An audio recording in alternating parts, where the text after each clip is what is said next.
Sahiwal police का पतंग फरोशों के खिलाफ क्रैक डाउन जारी।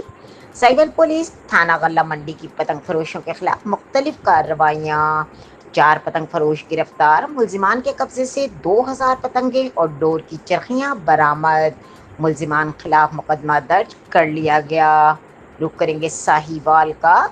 District police officer Sahiwal Rana Tahir Rahman की हिदायत पर एसएचओ थाना गल्ला मंडी सब इंस्पेक्टर अमजद हुसैन ने हमरा टीम कार्रवाई करते हुए पतंग फरोशों को गिरफ्तार कर लिया। एसएचओ थाना गल्ला मंडी सब इंस्पेक्टर अमजद हुसैन ने कहा है कि जानलेवा केमिकल डोर पतंगे बनाने, फरोख्त करने वाले और इस खूनी खेल का हिस्सा बनने वालों को कैफर किरदार तक पहुंचाया जाएगा।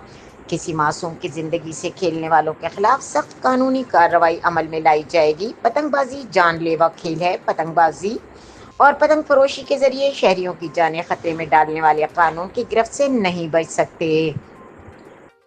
पतंगबाजी एक्ट के खिलाफ वर्जी करने मुलजिमान को जेल की हवा खानी पड़ेगी। साइबर पुलिस पतंगबाजों और पतंग बनाने वाले, फरोख्त करने वालों के खिलाफ भरपूर कार्रवाइयां अमल में लाई जाएंगी। किसी के खिलाफ वर्जी की सूरत में मुतल्लका पुलिस को इत्तला दें।